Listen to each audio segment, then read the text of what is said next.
Vamos a orar por esta clase que tiene muchas cosas técnicas ahora que para entender acerca de cómo tener esa integridad y sabiduría en nuestras vidas y qué ha pasado a través de la historia. Pero vamos a orar primero con Delia.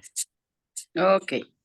Buenas noches a todas y pues empezamos diciendo gracias, Señor, por el momento que nos das, por estar unidas compartiendo, Padre Santo, tu palabra y dándote gracias, Padre, porque a través de la semana pues nos has tenido, Padre Santo, en tus benditas manos. Padre, gracias porque pues Selenita y cada una de nosotros cumple un ministerio en que tú has legado a cada una, Padre, y gracias por la confianza, Señor, que pues tienes para con nosotros y que Padre Santo te pedimos perdón o te pido perdón, Señor, por alguna debilidad, Señor, que haya tenido yo y que pues también, Padre, pues nos restituyes cada día, Padre Santo, en fe y esperanza. Gracias, Padre, porque también nuestros cuerpos están a prueba, Señor, de las enfermedades, pero confiando en ti, Señor, hemos logrado estar aquí, Padre eterno, y confiar en tu bendita palabra. Padre, pues también este estudio, Señor, donde pues nuestro carácter, Señor, es probado, Padre Santo, a través de la luz de tu palabra y vemos, Padre, que nos falta mucho, Padre eterno, el que lleguemos a tu carácter, a, a que Cristo se céntrico seamos, Padre Santo, pero pues tú nos das oportunidad día a día de acercarnos más a ti y ver las maravillas, Padre eterno, que haces a través de pues de todo el mundo y de todas nuestras hermanas que están, Señor, pues pidiendo y orando y rogando, Señor, por tu favor. Te doy gracias, Padre, por tu protección que nos das día a día. Y Padre, pues sé tú con nosotros esta noche y que, Padre, tu palabra permanezca, Señor, en nuestro corazón, en nuestra mente, en nuestra alma, Padre, para bendecirte y decirte, honroso eres y glorioso. En el nombre de Cristo Jesús. Amén. Amén. Muchas gracias, Delia. Pues ya estamos en el capítulo 8. Todo capítulo 7 fue una revelación de quiénes somos, nuestros caracteres y si pudiéramos ver a Cristo al lado de cada uno de nosotros, diríamos, wow, me falta un montón para ser como a Cristo, ¿verdad? Pero estamos en la lucha. Y ahora, en el capítulo 8, vamos a ver el carácter en la literatura y la sabiduría. Vamos a ver a través de los años la perspectiva del mundo, de cómo han pensado de nuestros caracteres y compararlo a la luz de la Biblia. Algunas cosas técnicas, pero voy a hacer lo mejor que pueda para explicar las cosas, ¿ok? Vamos a empezar con Michelle. ¿Podrías empezar a leer capítulo 8 en la página 161? Sí, buenas noches a todos. El carácter en la literatura de sabiduría. Él reserva la prosperidad para los rectos. Es escudo para los que andan en integridad. Proverbios 2:7. Introducción. La literatura de sabiduría comprende los libros de Job, Salmos, Proverbios, Eclesiastés y el Cantar de Cantares. Se ha llamado así porque en general esta literatura contiene sabiduría que nos ayuda a entender enseñanzas acerca de Dios, el ser humano y el origen del bien y del mal, con las bendiciones y consecuencias de estas dos últimas realidades. Gracias a tales enseñanzas, esta literatura nos ayuda a vivir en integridad delante de Dios. Creemos que el estudio de la literatura de sabiduría nos puede ayudar a contrastar la visión que esta nos presenta del carácter según la Biblia, con la manera como el carácter es visto en la sociedad de hoy en día. Ok, Vamos a subrayar del Proverbios, lo que está arriba, subrayenlo, que es escudo para los que andan en integridad. Su palabra es nuestro escudo, pero es nuestro escudo si hacemos lo correcto. Si no hacemos lo correcto, no es nuestro escudo. Y eso va a salir a la luz de este capítulo y cosas que ya hemos comentado a lo largo de la lección. ¿Alguna vez han estudiado fundamentos de la fe? ¿Quién estudió fundamentos de la fe? Entonces, para ustedes no es nada nuevo, porque en una de las lecciones que ¿qué es la Biblia? Nos presenta el Antiguo Testamento como los primeros 5 libros como Torah, ¿no? Los libros históricos, nos habla acerca de los libros poéticos. Y esos libros poéticos están alistados aquí: Job, Salmos, Proverbios, Eclesiastés y Cantares, ¿no? Cantar de los Cantares. Es para poder agrupar los diferentes grupos de libros y qué es lo que están enseñando. Subrayé abajo de eso: contiene sabiduría que nos ayuda a entender enseñanzas acerca de Dios. Los libros poéticos nos enseña acerca de Dios, el ser humano y el origen del bien y el mal, con las bendiciones y consecuencias de estas dos últimas realidades. Nos dice si seguimos el camino de Dios, hay bendición. Si no sigo el camino de Dios, no hay bendición. Si vivo preocupada, angustiada, me lleno de veneno y no recibo la bendición de Dios. Pero si sigo aferrada a las promesas, descansando en Dios, recibo sus bendiciones. No es nada más para el no cristiano, no recibe bendiciones. El cristiano no recibe bendiciones cuando no vivimos de acuerdo a lo que Él nos indica en su palabra. Por eso es precioso leer los libros poéticos. También subrayé, esta literatura nos ayuda a vivir en integridad delante de Dios. ¿Quieren vivir vidas íntegras? Yo creo que por eso eligieron ese libro, ¿no? Necesitamos esa dirección, esa lija, ¿no? Hoy estuve hablando con una amiga que estaba meditando en un sermón que escuchó acerca de descansar en Dios, de saber que Él está sobre todas las cosas. Y ella últimamente, cuando he hablado con ella, se ha enojado mucho contra el esposo de una de sus amigas, porque la amiga se está muriendo de cáncer y el esposo la tiene drogada. Él tendrá sus motivos para que no sufra, pero mi amiga dice, ella quiere estar despierta y me enojo. Yo no creo que ni él se sabe. Y porque escuchó ese sermón de la soberanía de Dios, le dije, eso debe de ayudarte a no enojarte con el esposo de tu amiga, ¿verdad? Sí, precisamente por eso lo apliqué a mi vida, me dijo. Gracias a Dios. Yo quiero ayudarnos, y yo empezando con Elena, de vivir en la paz del Señor, en su shalom, ¿no? Sí, hay momentos en la vida que te sacan de onda, pero son oportunidades para otra vez poner nuestros ojos en Jesús. Como dijo mi amiga Cincy 2 semanas antes de morir y me habló y dijo, es que dicen los doctores que no tengo muchos días más de vida, pero yo sé que Dios solamente da cosas buenas para sus hijos. Así es que eso es algo bueno para mí, ya es mi tiempo. Así me quiero ir, diciendo, eso es algo bueno para mí, Dios sabe. Y recordar que todo lo que está a nuestro alrededor es como una lija espiritual, moldeándonos para parecer más a Cristo, ¿no? El choque que tuviste es para lijarte.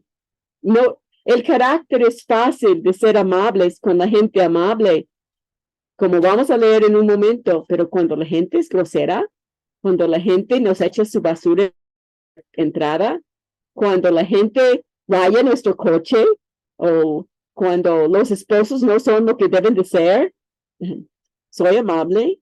Ese es cuando vemos nuestro carácter. Ahí es cuando vemos si Dios realmente hace una diferencia en nuestras vidas. Ujú. Por eso necesitamos seguir leyendo este capítulo y por eso subrayé eso, ¿no? Um, nos presenta el carácter según la Biblia, con la manera que el carácter es visto en la sociedad de hoy en día. Hay un contraste que vamos a ver. ¿Qué dice el mundo hoy en día y qué dice la Biblia? Y queremos seguir lo que la Biblia dice. Martita, ¿puedes seguir leyendo? A ver, ensayando, quitar y poner el micrófono otra vez.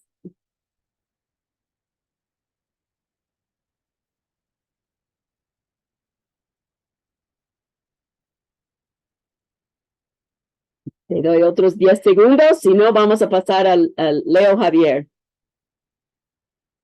Y te damos chance que quites el micrófono para la otra. Leo, ¿puedes seguir leyendo? Y tú sigues, Martita, intentando quitar el micrófono. Compromiso, una verdadera vida piadosa, enfocada en el Señor. Como hemos venido señalando, el carácter representa lo que somos, nuestra esencia, aquello que hay en nuestro interior y que muchas veces es puesto en evidencia por la manera en la que tomamos decisiones. N.T. Wright, un destacado estudioso del Nuevo Testamento, define el carácter de la siguiente manera. El carácter es el patrón de pensamiento y actividad que corre a lo largo de una persona, de manera que, donde quiera que la cortes, tú verás el mismo patrón a través de ella. Notemos cómo el carácter en esta definición involucra la mente, patrón de pensamiento, y los hechos, patrón de actividad. La formación de este patrón de pensamiento y de conducta va a requerir una vida de disciplina. Casi todo el párrafo subrayé porque es muy, muy importante. Subrayan, el carácter representa lo que somos, nuestra esencia, aquello que hay en nuestro interior y que muchas veces es puesto en evidencia por la manera en que tomamos decisiones y más bajo estrés, ¿no? Por querer salir con lo que yo quiero, no agrado a Dios, miento, evado impuestos, evado policías, ¿no? Y este hermano Wright dijo en la siguiente página, el carácter es el patrón de pensamiento y actividad que corre a lo largo de una persona, de manera que donde quiere que le cortes, tú verás el mismo patrón a través de ella. Y yo escribí ahí, chicas, y quiero que te hagas la pregunta, ¿eres de una manera en la iglesia y cuando estás afuera de la iglesia actúes de otra manera? Debemos de ser igual, ¿no? No debo de maldecir en un ambiente de fiesta con amigos paganos, pero en la iglesia ni se me ocurre maldecir porque estoy en la iglesia, ¿no? Y eso es lo que es el carácter. O somos hipócritas o somos íntegras. No podemos ser las dos cosas. Entonces estamos viendo la mente y la actividad, lo que pienso y lo que hago. Soy congruente. Y para poder ser congruente, termino diciendo que requiere, subraya lo último, requiere una vida de disciplina. Eso es básico. Es disciplina conectarnos a la hora. Es disciplina leer mi tarea para que yo sepa a qué ponerme en la clase. ¿O mandarías a tus hijos a la escuela sin hacer su tarea? No, para nada. Por eso, tampoco tú debes de no hacer tu tarea. Vamos a seguir leyendo. Martita, ¿ya supiste cómo quitar el micrófono? No, ok, tú sigue intentando. Sí, hay un micrófono ahí que picas y así quitas el mutar, ok. Tú trata de hacerlo. Mientras sigamos con José. Sí, Elenita. Hoy en día, dado el énfasis que hemos hecho en recordar al creyente que la salvación es un regalo dado por Dios a través de su gracia, como ya mencionamos, y que la santificación es también un proceso impulsado por su misma gracia, muchos han concluido que la idea de disciplinar a las personas en la vida cristiana es más bien un legalismo, pero esa idea no es bíblica. El mismo apóstol Pablo habló de la necesidad de pelear la buena batalla, segunda de Timoteo 4:7, y correr la carrera disciplinándonos en cuanto a nuestros hábitos y nuestros deseos. Y todo el que compite en los juegos se abstiene de todo. Ellos lo hacen para recibir una corona corruptible, pero nosotros una incorruptible.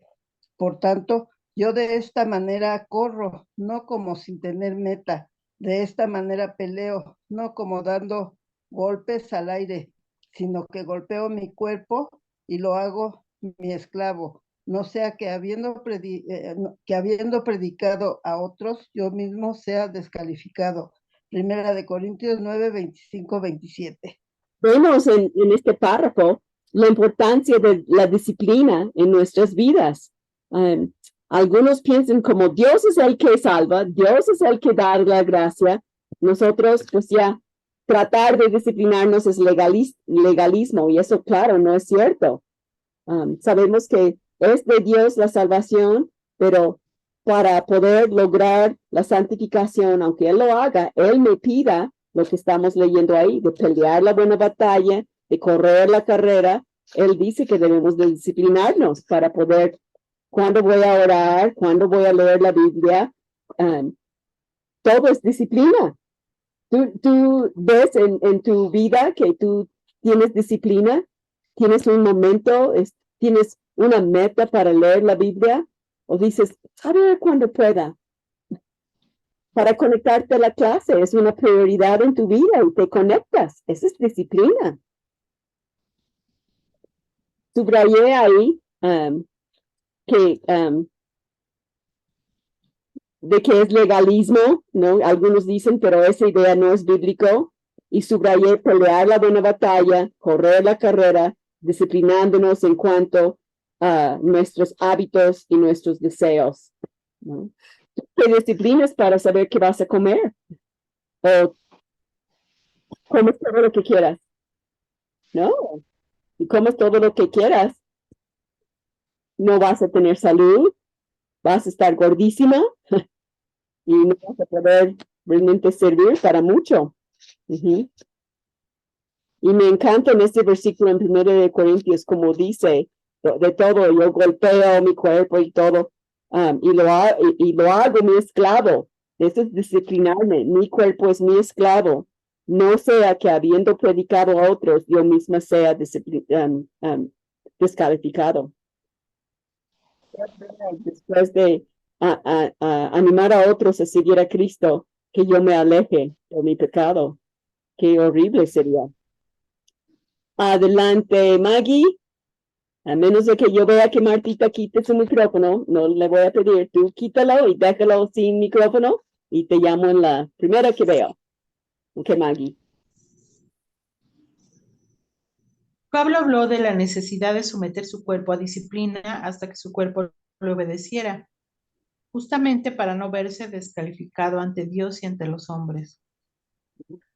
Esta idea que muchos tienen hoy, de que la disciplina en la vida del creyente es más bien un legalismo, parece ser, en parte, una herencia del romanticismo.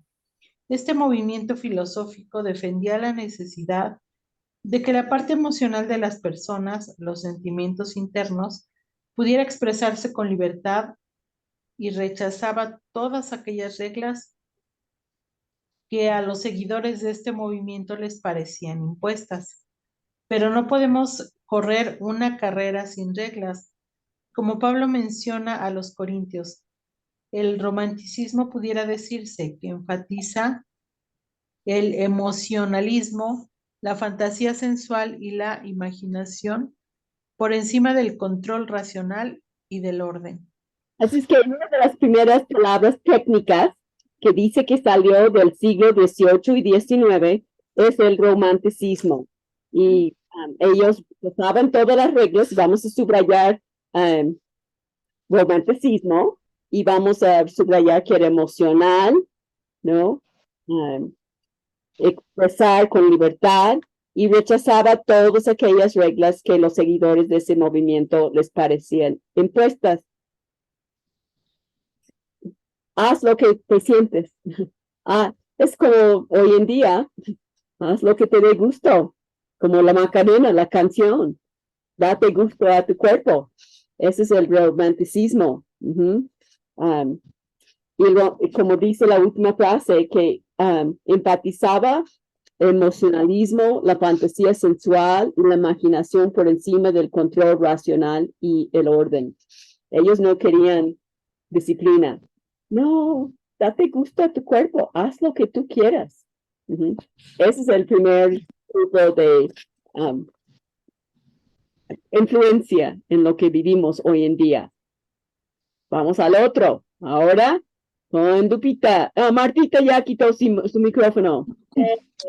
Hay que ensayar ahí, Martita. Ay, sí, qué horror. Es que me parecen mil cosas que a la hora de la verdad no es. Pero bueno. Pablo habló de las necesidades de someter su cuerpo a disciplina hasta que su cuerpo le obedeciera. Versículo 7. Perdón. Ya lo tuve que mutar para que me escucharas, perdón. Quita el micrófono otra vez. Estamos en la página 163 por otro lado. ¿Puedes quitar tu micrófono otra vez? ¿Ya sabes dónde está? Ya lo quitaste, quítalo otra vez. No, ya leímos eso. Martita, ¿puedes picar el micrófono? No, la mano. Levantaste la mano. Ajá. Ya te tuve que mutar porque no me estabas oyendo. Y ahora ya no sabes cómo quitar el micrófono. Bueno, tú sigue ensayando el micrófono y vamos con Martita, con Lupita. Y cuando lo quitas, nuevamente te busco. Por otro lado, los existencialistas del siglo XX entendieron que lo más importante era ser auténtico y así desafiar y romper las estructuras y los sistemas para experimentar la verdadera libertad. Hoy en día, el movimiento posmoderno exhibe características similares y en cierta medida la Iglesia también ha sido afectada por estas corrientes. Sí. Entonces, ahora vamos a subrayar nuestra segunda palabra, existencialistas del siglo XX.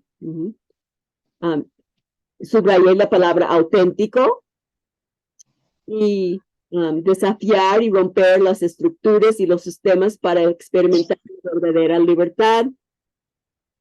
Y la Iglesia ha sido afectada por estas corrientes. ¿Puedes leer otro, Lupita? Era muy cortito. Sí, con gusto. En los círculos más liberales, la Iglesia ha abrazado el posmodernismo, relativizando todo lo que ésta había venido enseñando por años. En otros círculos, la Iglesia ha rechazado de plano la ley de Dios, antinomianismo, para abrazar de manera exclusiva el movimiento de la hipergracia, donde muchas veces el cristiano rechaza la idea de desarrollar una vida disciplinada como una forma de someter los apetitos de la carne. La disciplina es vista como un legalismo, en vez de ser vista como parte del desarrollo del dominio propio, que es un fruto del espíritu. Resulta difícil pensar que sea posible sobreenfatizar la gracia, pero más que sobreenfatizarla, lo que este tipo de movimientos hace es presentarla de manera desbalanceada, sin el contrapeso de la ley de Dios y sin el reconocimiento de la necesidad que tenemos de cumplir nuestra responsabilidad cristiana ante Dios. Ok, hay mucho en este párrafo, así es que ahí vamos a subrayar. La Iglesia ha abrazado el postmodernismo, relativizando todo lo que ésta había venido enseñando por años. Todo eso subrayamos. La Iglesia ha rechazado de plano la ley de Dios. Eso es lo que es la otra palabra que hay que subrayar, antinomianismo, para abrazar, ¿no? Eso es todo lo que va en contra de Dios, ¿no? Subrayé después que rechaza la idea de desarrollar una vida disciplinada, ¿no? La gente no quiere hacer ejercicio para disciplinar el cuerpo. Mejor tomas esa pastilla y adelgazas. Tomas esta té y es más fácil. Pero ¿no haces ejercicio? No. Necesitas. Hay que ser disciplinadas. Por eso dice la idea de desarrollar una vida disciplinada como una forma de someter los apetitos de la carne. No. ¿quieres tener sexo con tu novio? Ten. Para eso es el cuerpo, ¿no? La disciplina es visto como un legalismo, ¿no? No quieren ese desarrollo del dominio propio, y no pueden, porque es fruto del Espíritu. Solo un cristiano puede disciplinarse. Solo tú y yo que amamos a Dios podemos. Y exageran la gracia de una manera desbalanceada, ¿no? Sin ver lo que Dios dice en cuanto a obedecer, ¿no? Es más bien, date gusto a tu cuerpo y no hagas caso a lo que Dios dice. Y eso ha infiltrado la iglesia hoy en día, ¿no? Tú debes de hacer lo que te haga feliz, ¿no? Y realmente no les hace feliz, no les hace felices. Lo único que nos llena es como dice en Colosenses 2:10, que estamos completos cuando estamos en Cristo. Cristo es el único que nos llena completamente. Ni tu esposo, ni tus hijos, ni el trabajo, ni tu coche, ni tu ropa. No. Y subrayé que sin el reconocimiento de la necesidad que tenemos de cumplir nuestra responsabilidad cristiana ante Dios, palabras como responsabilidad, disciplina, no les gusta de esos existencialistas. No. Vamos a seguir leyendo. Martita, ¿estás quitando tu micrófono otra vez? Yo sigo viendo, si no, ya le toca a Elizabeth. Y seguimos esperando que quites el micrófono y que pongas atención donde estamos, para leer dónde estamos, ¿ok?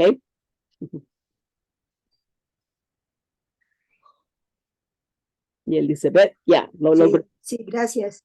Si pensamos en cuál es el carácter que el cristiano debe exhibir, de inmediato viene a nuestra mente el carácter de Cristo, manso y humilde. Mateo 11:29, veraz. Marcos 12:14, fiel.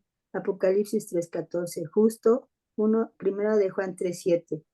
Esa es nuestra meta, pero esas cualidades no se desarrollan solo orando, sino en contacto con personas que ofenden nuestro orgullo y a quienes tenemos que perdonar en medio de tentaciones que se presentan para que mintamos, pero donde Dios nos da la fortaleza para ser veraces. Al atravesar situaciones en las que el pecado nos invitará a ser infieles, pero en las que oiremos el llamado de Dios a permanecer fieles, y en circunstancias en las que nosotros podríamos tomar decisiones que nos favorezcan, pero en las que Dios quiere que hagamos lo correcto, aunque eso nos perjudique, como fue el caso de Jesús al ir a la cruz. Precioso párrafo.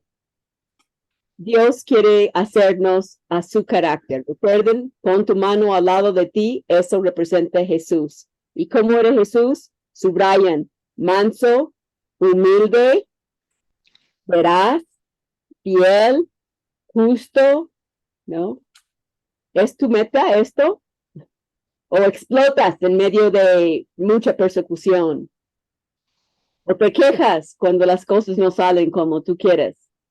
¿O eres áspera cuando la persona no te cumple? ¿No? Y mira cómo dice ahí, que tenemos que perdonar, subráyalo, ¿no? Tenemos que perdonar.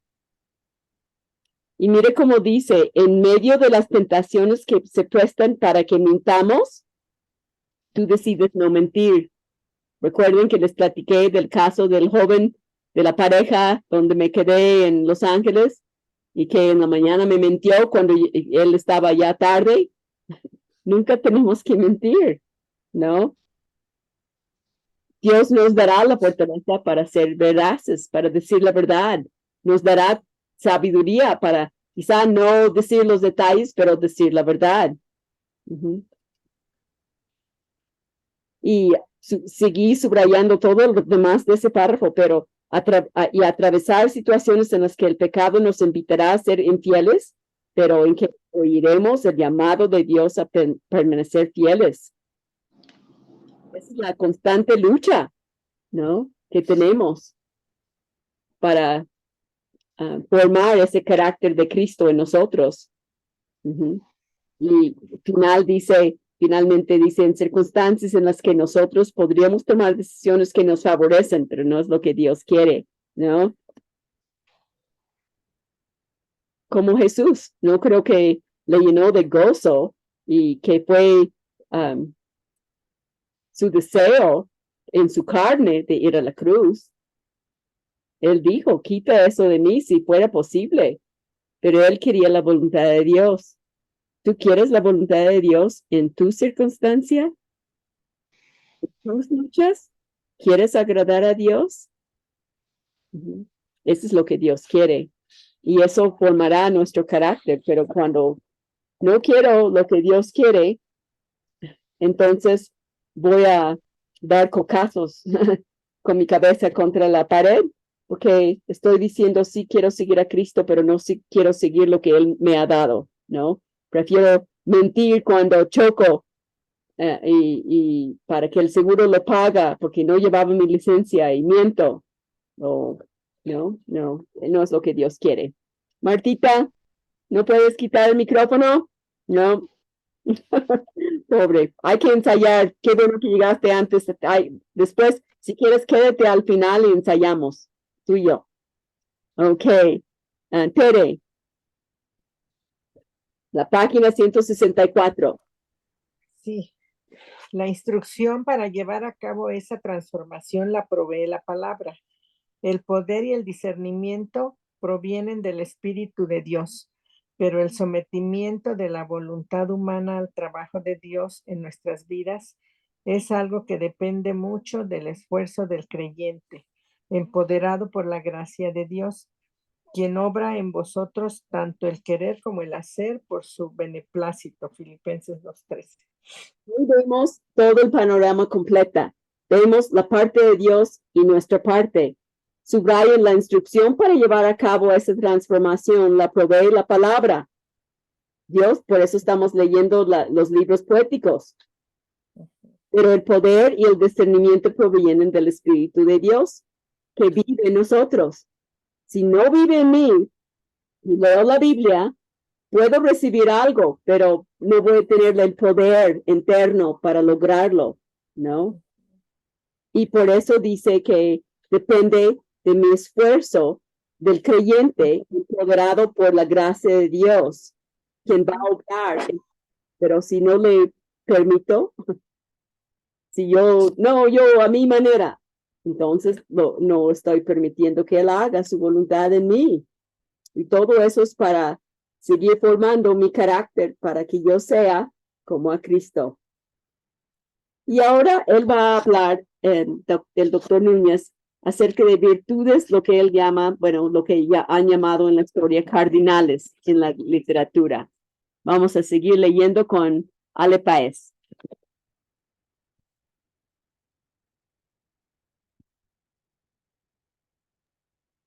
Ya, buenas noches. Las virtudes cardinales en la literatura clásica. En este capítulo acerca del carácter en la literatura de sabiduría, sería de valor considerar las llamadas virtudes cardinales, que han sido reconocidas desde la época de Platón, quien las describe en su obra La República. Su discípulo Aristóteles logró elaborar aún más sobre estas virtudes humanas. La palabra cardinal proviene del latín cardo, que significa bisagra, lo que implica que todas las demás virtudes del ser humano giran sobre esta bisagra. Estas virtudes son prudencia, justicia, fortaleza y templanza. Aristóteles distinguía las virtudes morales de las intelectuales. Aprendemos las virtudes morales, justicia, fortaleza y templanza, imitando a aquellos que las ejemplifican. Esas imitaciones nos llevan a formar buenos hábitos, y esos buenos hábitos forman un buen carácter. La virtud intelectual es la prudencia, y esa la aprendemos por medio de la enseñanza, énfasis agregado, algunos pensadores cristianos hablan con frecuencia de aquellas que han sido llamadas virtudes teológicas, para referirse a la fe, la esperanza y el amor. Virtudes que Pablo menciona en 1 de Corintios, y ahora permanecen la fe, la esperanza y el amor, estos tres, pero el mayor de ellos es el amor. De estas últimas, el amor provee la motivación correcta para hacer lo correcto para la gloria de Dios y para el beneficio del otro.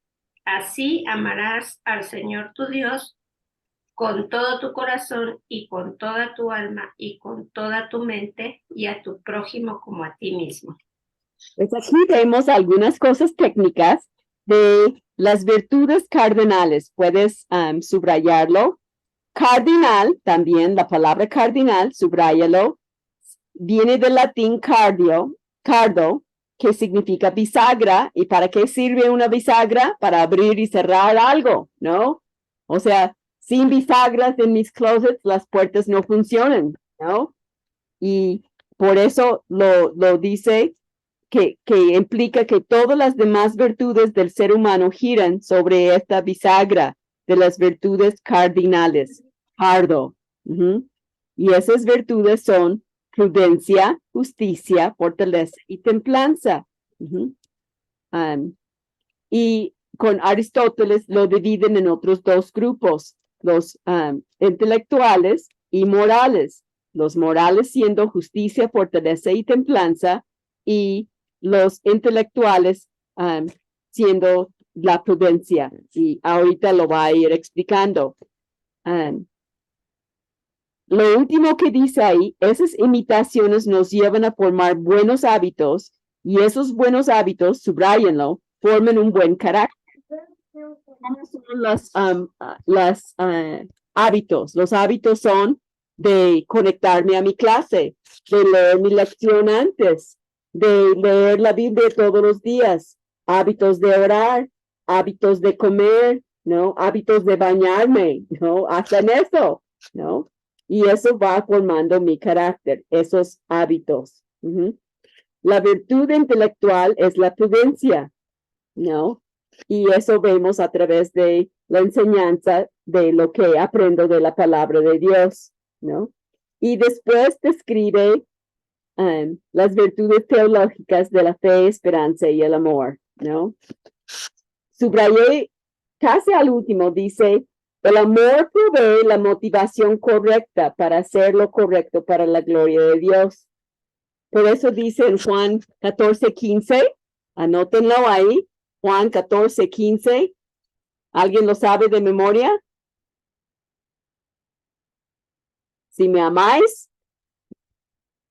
guardaréis mis mandamientos. Sí, Vicky, y tú sí sabías, pero no te acordabas que era en Juan 14:15. Hay que aprender la cita y todo, ¿no? ¿Sí? Entonces, el amor provee la motivación correcta para hacer lo correcto. Porque amo a Dios, me conecto a mi clase. Porque amo a Dios, yo quiero ir a la iglesia. Porque amo a Dios, procuro leer mi Biblia. Todo viene con la base. Entonces, cuando flojeo y no quiero leer y no quiero obedecer, debo de ir a la fuente. ¿Amo a Dios realmente? A lo mejor no soy creyente. Nada más me gusta estar con este grupo de gente que es amable, que pasa por alto mis faltas, que en otros grupos no es así. Es que es muy importante regresar a la base. Vamos a seguir leyendo ahora con Vicky. La página 165. Y si quieren decir algo, Sí, Elenita. con mucho gusto. Levanten la mano. Adelante, Vicky. Sí.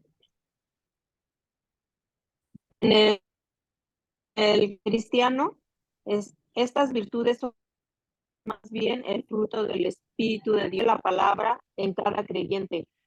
Pero para Platón y el resto de las sociedades que han creído en las virtudes cardinales, estas cualidades podían ser desarrolladas por todo el mundo. La sociedad occidental creyó en estas virtudes por mucho tiempo, y ella y sus derivados representan la base de la convivencia moral.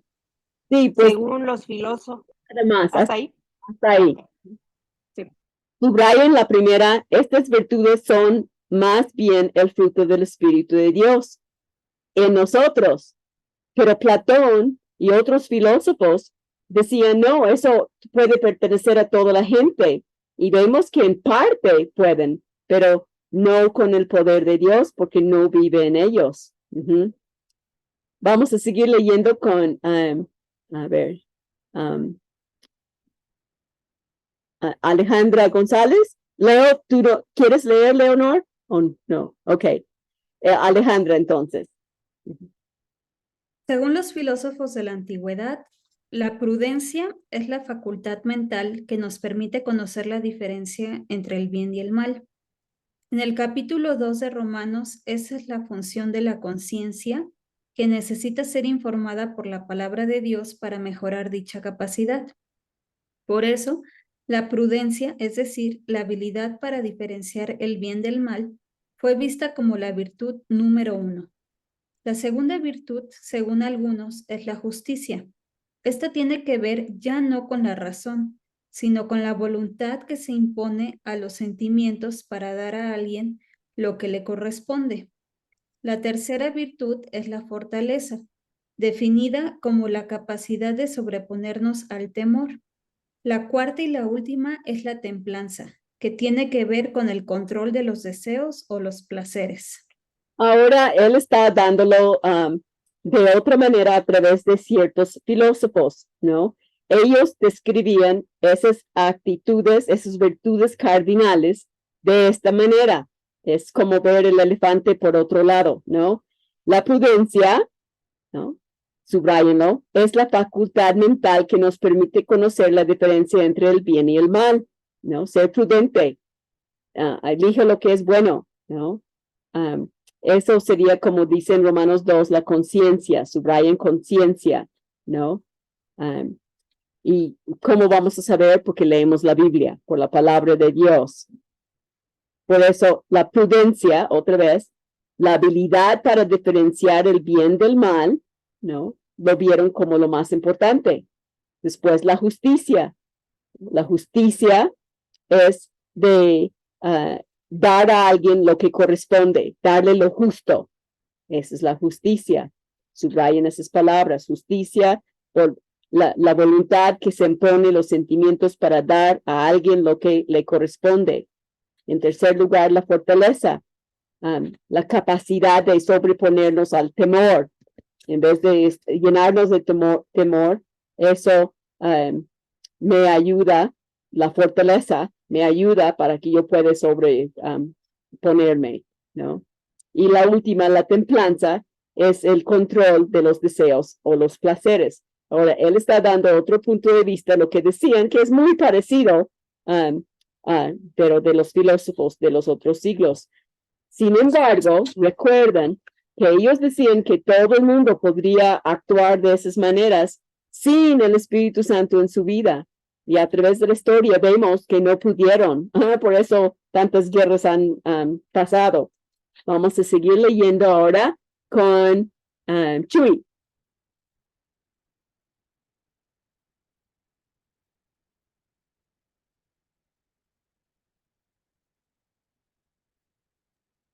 Ok. Dice, cada una de estas virtudes, prudencia, justicia, fortaleza y templanza, es avalada por las Escrituras, pero en la palabra de Dios, la habilidad de poner en práctica cada una de ellas requiere de la acción del Espíritu Santo. ¿Ya ven? Sin embargo, eso es lo que estoy tratando de resaltar, ¿no? Sin embargo, ¿continúo? Sí. Sin embargo, es obligación del creyente prestar atención a cada uno de los imperativos de la palabra, lo que el creyente le toca hacer, recordando siempre los indicativos de la palabra, lo que Dios ya ha hecho. De esa forma, el creyente debe someter su mente, su corazón y su voluntad a la ley de Dios en gratitud y por amor a su Dios y Redentor. En los capítulos 1 al 11 del libro de Romanos, el apóstol Pablo detalla todo lo que Dios ha hecho y entonces en el capítulo 12 comienza diciendo. Hasta ahí, gracias, Chuy. Entonces, lo que he estado tratando de resaltar, lo dijo otra vez, que en la palabra de Dios, la habilidad de poner en práctica cada uno de esas virtudes cardinales, o como los filósofos dicen, ¿no? De esas actitudes, solamente requiere la acción del Espíritu Santo. Yo no puedo hacerlo sola. No puedo tener esas cualidades en mi vida por Elena. Necesito depender de Dios para tenerlo. Y eso es un constante lucha en mi vida. Es una disciplina en mi vida y en tu vida también. Y ahí hasta el fin dice, el creyente debe someter su mente, su corazón y su voluntad a la ley de Dios. No como decían los otros filósofos, los otros diferentes filosofías, no, da gusto a tu cuerpo, emocionalismo, no, vive para ti, no.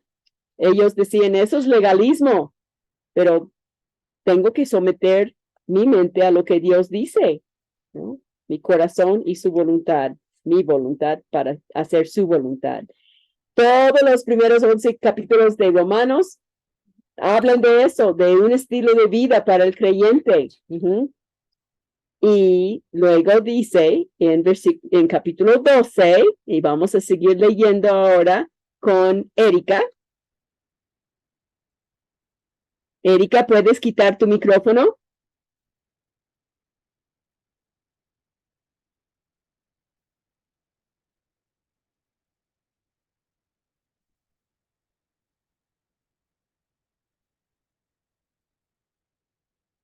Ok, Erika, quitaste tu foto. Queremos tu micrófono quitado, no tu foto. Mientras juegue, ok, ya. Nos quedamos en Romanos 12 comienza diciendo,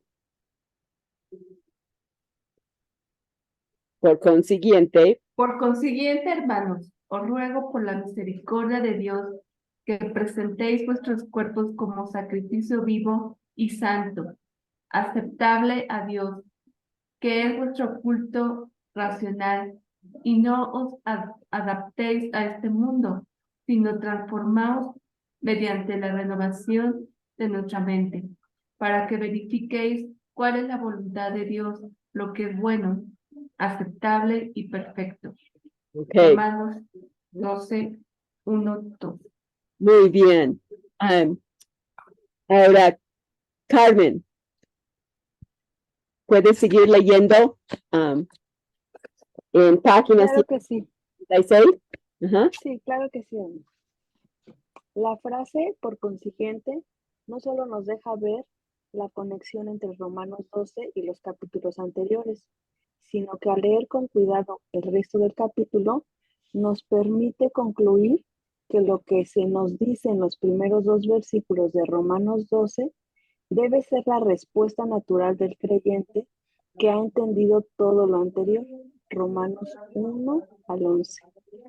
El entendimiento de la palabra dado por el Espíritu Santo y el poder del Espíritu Santo capacitan al Hijo de Dios para mover su voluntad y cultivar el fruto del Espíritu, que nos lleva a poner en práctica las virtudes llamadas cardinales, además de las virtudes teológicas mencionadas más arriba.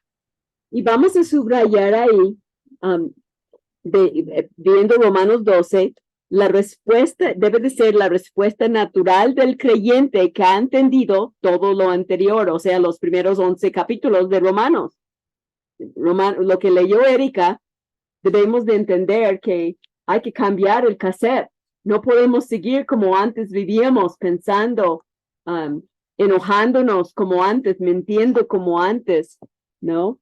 Dice, el entendimiento de la palabra dado por el Espíritu Santo, ¿no? Leo la Biblia, estoy en la misma frecuencia que el Espíritu Santo, y el poder del mismo Espíritu que vive en mí, lo hace posible, me capacita, ¿no? Capacitan al Hijo de Dios para mover su voluntad y cultivar el fruto del Espíritu, que nos lleva a poner en práctica las virtudes cardinales, lo que vimos en la página anterior, ¿no? Y las teológicas.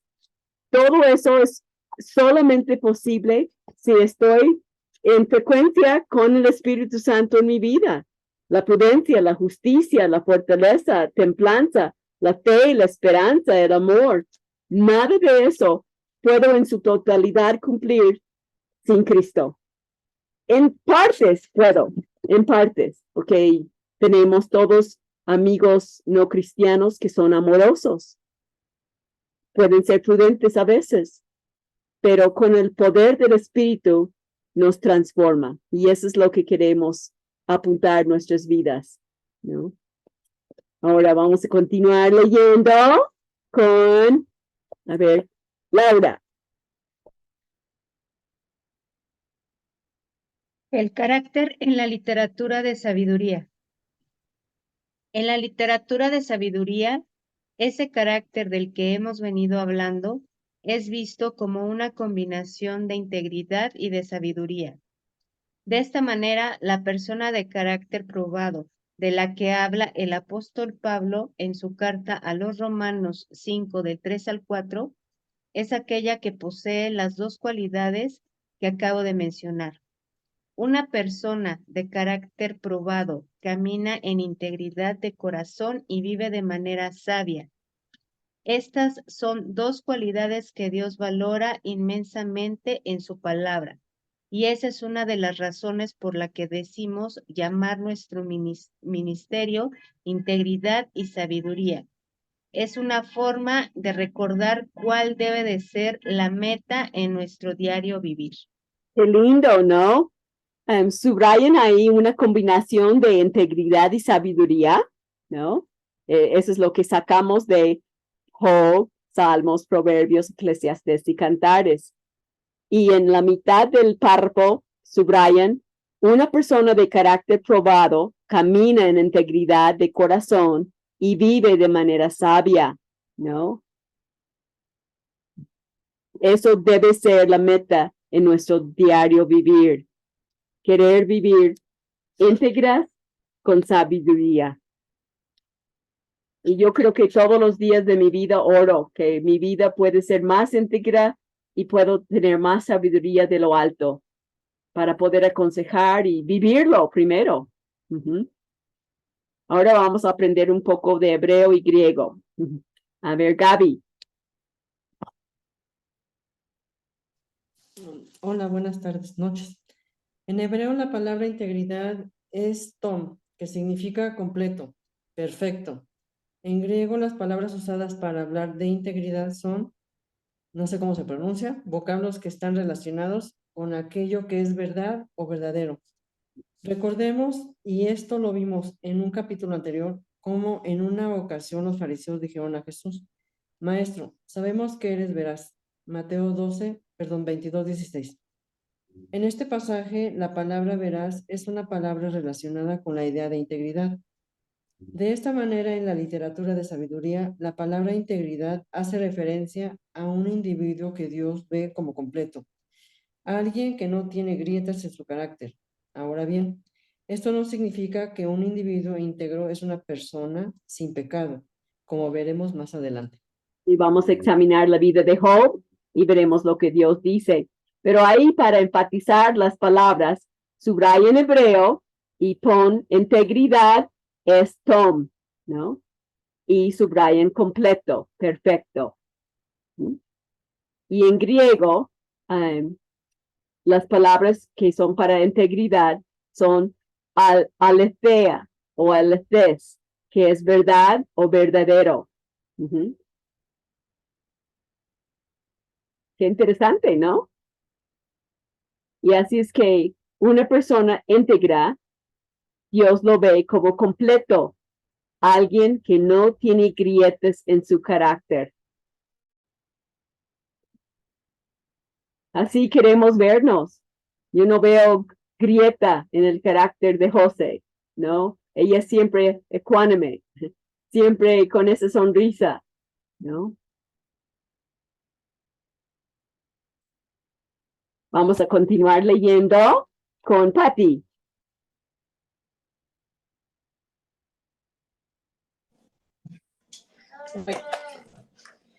Dios en más de una ocasión se refiere en las escrituras al hombre de integridad, al hombre que anda en verdad. De hecho, la palabra integridad aparece en el libro de Job 7 veces, en el libro de Salmos 10 veces y en el libro de Proverbios 7 veces, lo cual pone en evidencia que la integridad es un tema recurrente en la literatura de sabiduría. Nada más déjame que subrayar y lees un poco más, ¿ok? Porque no siempre te tenemos.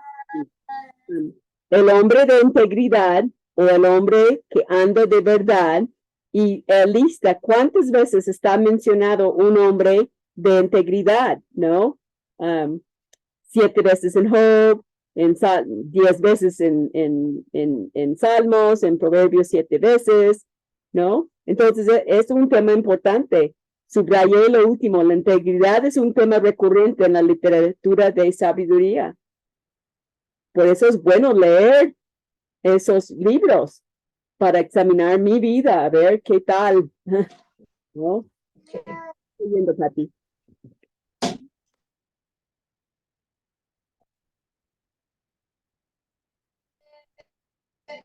¿Quieres seguir leyendo? La sabiente en la escritura. Aún más que la integridad, en especial en la denominada literatura de sabiduría. La palabra sabiduría en hebreo es okma, que significa habilidad. Con el paso del tiempo, la palabra pasó a significar habilidad para vivir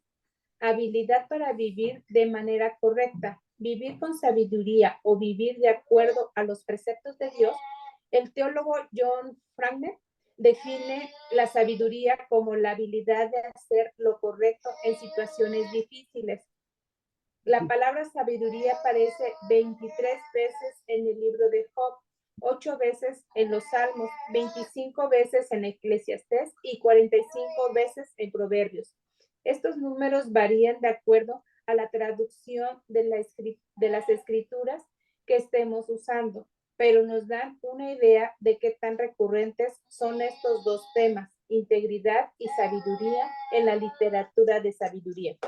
Ok, gracias. Entonces, subrayen ahí, sabiduría, la palabra sabiduría en hebreo es okma, que significa habilidad. Subrayen habilidad para vivir de manera correcta, o vivir con sabiduría, o vivir de acuerdo a los preceptos de Dios. Entonces, no es nada más en el coco, sabiduría, pero sabiduría es vivirlo, ponerlo por obra.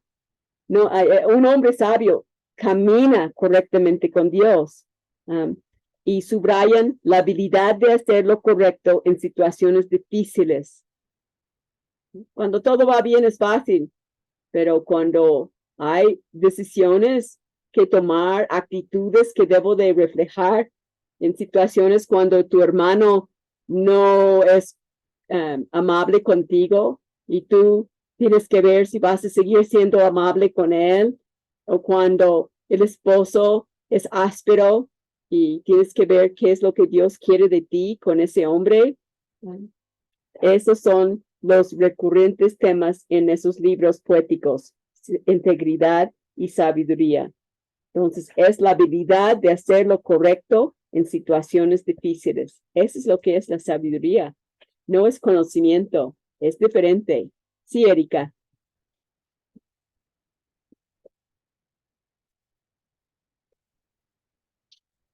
No te oigo. Tienes que quitar el micrófono.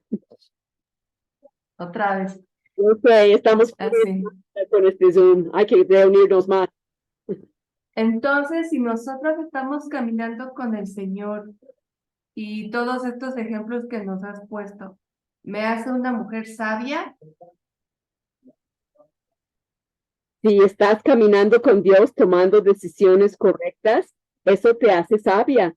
No, mucha gente conoce muchas cosas y no lo vive. Ajá. O sea, es como hemos aprendido que tenemos que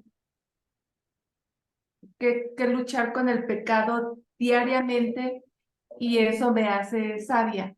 Exactamente, eso es lo que nos está diciendo el autor, es lo que enseña la Biblia de lo que es la sabiduría e integridad, es ponerlo por obra, vivirlo, estar apuntando mi vida en esa dirección. Y ahorita vamos a ver en un momento con Job, él no fue perfecto, pero Dios habla de que él fue íntegro. Vamos a seguir leyendo y a lo mejor va a ser más fácil entender. Susie. Ok, buenas noches, hermanas.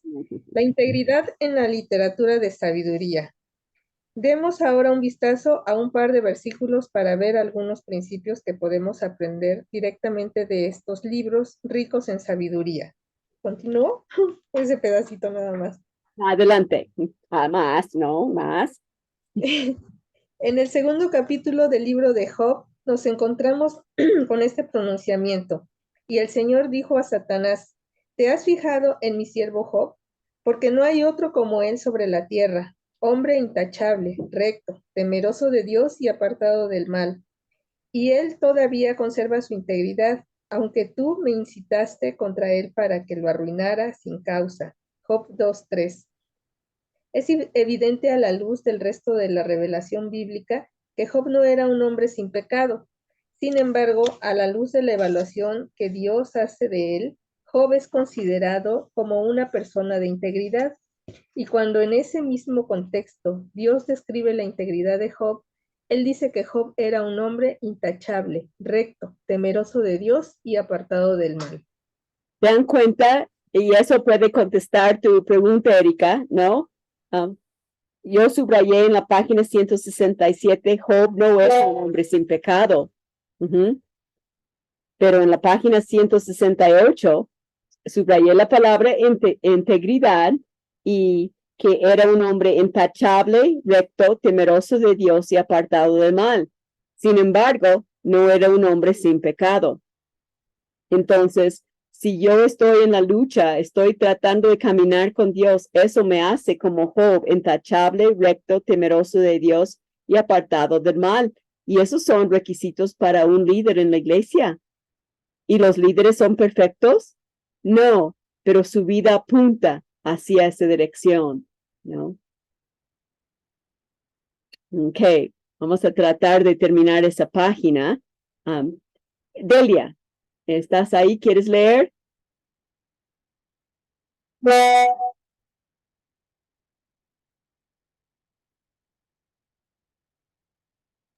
Sí, claro que sí. ¿La integridad garantiza su protección? No. Implica la palabra intachable en la página 168. Ay, perdón. 168. Ay, Delia, ¿dónde andas? Espérame tanto. 168. Ya cumpliste otro año. Sí, gracias a Dios. ¿Implica la palabra intachable que alguien está sin pecado? Claro que no, porque esa característica solo le pertenece a Dios y como hombre a Jesús. El Dios hecho hombre, pero una persona intachable a la luz de la literatura de la sabiduría, es una persona con un buen testimonio, alguien que no es reconocido por tener un carácter pecaminoso, aunque sí posee una naturaleza caída. Pero a pesar de esa naturaleza pecaminosa, los demás no lo conocen como un hombre que vive en la práctica del pecado, sino como alguien que trata de huir de él. Una persona intachable es alguien de quien la gente habla bien. Al referirse a esta persona, no se podría decir con honestidad, bueno, esa persona tiene graves problemas, tiene grietas en su carácter, pues eso no es lo que caracteriza su caminar. Ok, gracias, Delia. Para subrayar, una persona intachable a la luz de la literatura de sabiduría es una persona con un buen testimonio. Y tienes que preguntar, ¿tengo un buen testimonio? Alguien que no es reconocido por tener un carácter pecaminoso, ¿no? ¿Qué es lo que en mi iglesia, en mi familia piensan de mí, ¿no? De quien la gente habla bien, aunque no toda la gente va a hablar bien, porque la gente del mundo no va a hablar bien. Van a decir que somos cerradas y muy santuronas, y no, pero la gente creyente va a hablar bien de nosotros porque ven que estoy en el camino de sabiduría, estoy en esa lucha. Y cuando no logro, cuando pierdo control, pido perdón, lo confieso y admito mi pecado, me levanto otra vez.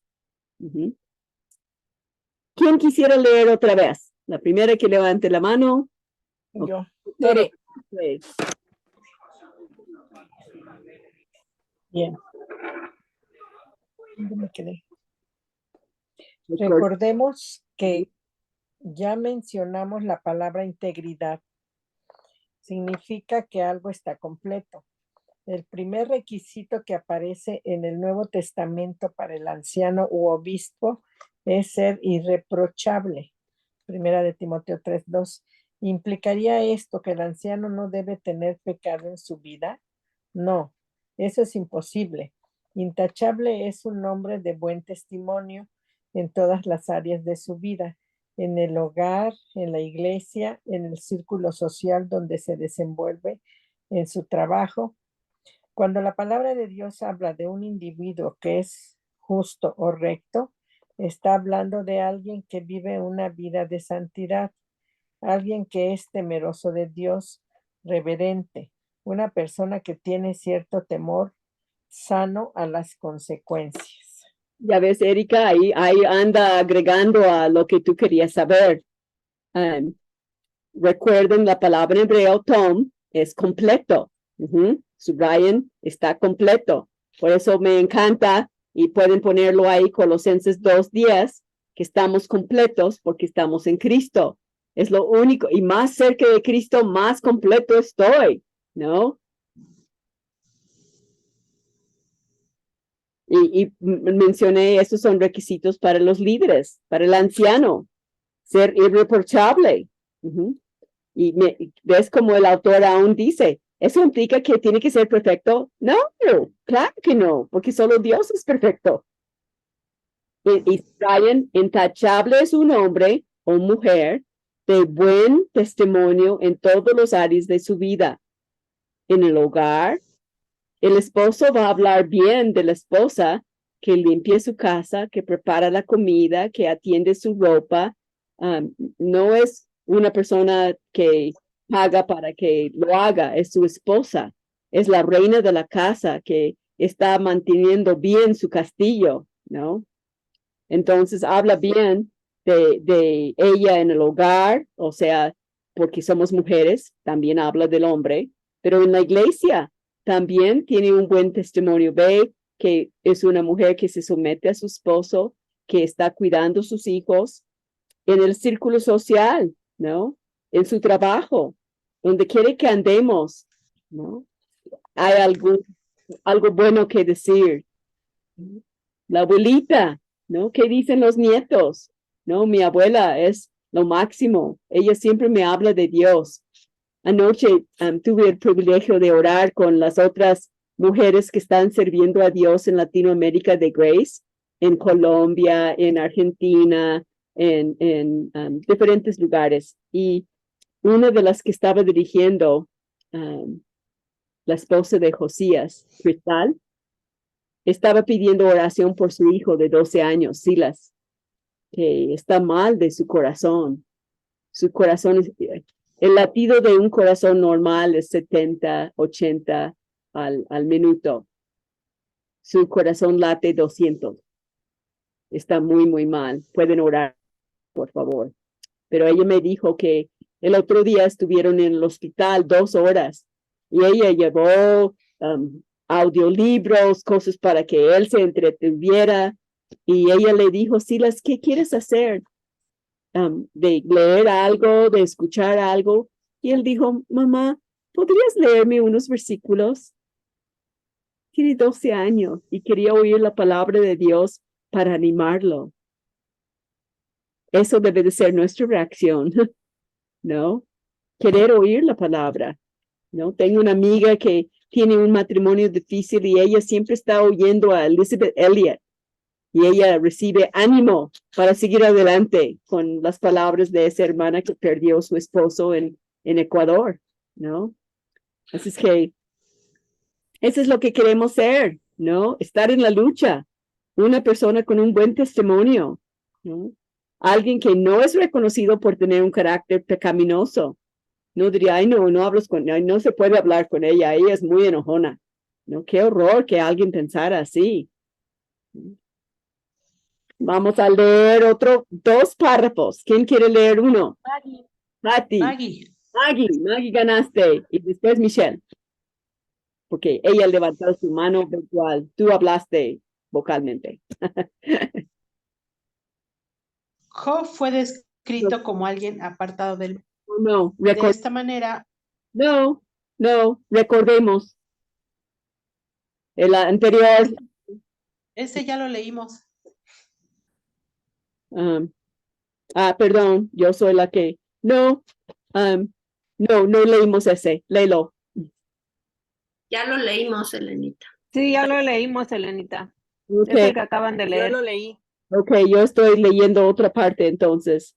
Ok, entonces déjeme agregar algo a este párrafo porque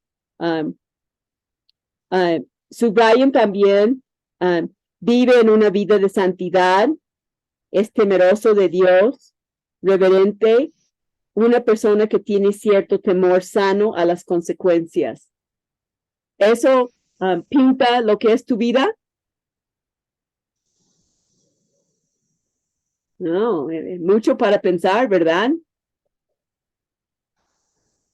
Vives en santidad, sí, temeroso de Dios, reverente, tienes temor sano en cuanto a las consecuencias si pecas. Es todo una autoevaluación. No puedo leer este libro y no pensar en qué estoy pensando. Perdón, yo me equivoqué. Entonces, Maggie, tú terminas y Michelle, tú puedes orar. Ok, Maggie.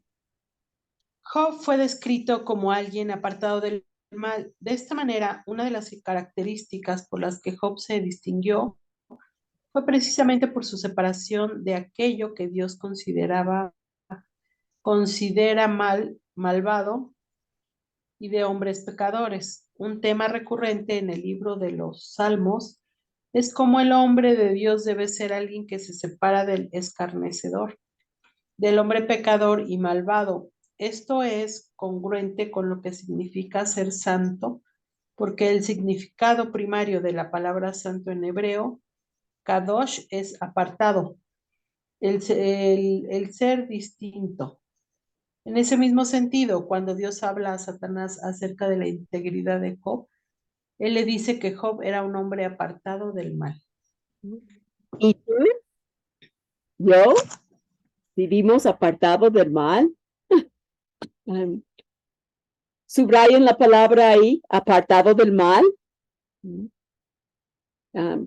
Eso distinguió a Job precisamente por su separación de aquello que Dios consideraba malvado y de hombres pecadores. Yo vivo separado de cosas que no le agradan a Dios, o estoy viviendo mentiritas, estoy engañando, no pagando impuestos, manejo como cafre, tú pon lo que pasa ahí en tu vida, veo películas que no le agradan a Dios, vivo nerviosa, alimentándome con todos los nervios de las cosas que no me gustan. Hay muchas maneras de vivir apartado de Dios y no apartado del mal. Se separa del escarnecedor. ¿Quiénes son tus mejores amigas? ¿Son personas que te quieren llevar a la disco? ¿Son personas que te quieren llevar a hacer cosas que no le agradan?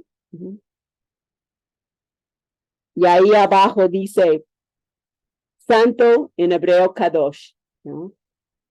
Significa exactamente lo mismo, apartado, el ser distinto. ¿Somos bichos raros para el mundo? ¿Somos distintos? ¿La gente puede notar que somos diferentes? Espero que sí. Eso es lo que el mundo necesita, ¿no? Y termina que Job era un hombre apartado del mal, no perfecto, apartado del mal. Y tengo que terminar preguntándome, ¿yo vivo apartado del mal? ¿Qué tengo que cambiar en mi vida para agradar a Dios más? Porque eso forma mi carácter y eso habla de quién soy. ¿Podrías guiarnos en oración, Michelle? Si quieren comentar algo, pueden. La semana que viene espero terminar este capítulo, así es que termina leyendo el resto del capítulo 8, ¿ok? Esa es la tarea. La semana que viene es 12. ¿No hay problema en que sea el 12 de octubre para que se conecten? No. Muy bien. Se celebra el 12. Luego, El día de la raza. Ah. Muy bien, Canita. Bueno, bendito Padre Celestial, pues te damos gracias por el amor que tienes para con nosotros inmerecido, Señor. Te pedimos que sigas teniendo misericordia por nosotras, Padre, para que podamos seguir adelante, para que podamos seguir escuchando tu palabra y escuchando lo que tú tienes para nuestras vidas. Primeramente te quiero pues pedir perdón y por si hay algún pecado, Señor, no confesado, para que tú cambies mi vida y cambies también la vida de mis hermanas. Ayúdanos a seguir adelante en tu palabra, porque a veces es muy difícil cuando te atacan, Padre, pero tu palabra siempre es magnífica, Padre, y siempre escucho un aliento de tu parte. Te ruego por cada una de las que están aquí, Señor, para que tú las alientes y que sigan adelante. Gracias por la vida de nuestra hermanita Elenita y por cada una. Te pido y te ruego que me ayudes. Sabes que el domingo tengo que estar preparada para la enseñanza de las hermanas, pero a veces es difícil, Padre, porque viene como un boomerang todo hacia mí, pero te ruego que me escuches, que me alientes. Y te agradezco por todo este tiempo que tú estás con nosotros. En el nombre de tu Hijo Jesucristo. Amén. Gracias a Dios. Nunca nos deja. Siempre está con nosotros. Es que, ¿qué crees? Que yo de por sí soy muy llorona. Fuimos nosotros, no él. Que Dios les Gracias, bendiga. hermano. Ay, Gracias, llegó Luz. Bye. Buenas noches. Gracias, Elenita. Buenas noches Gracias a a todas, todas. hermanas.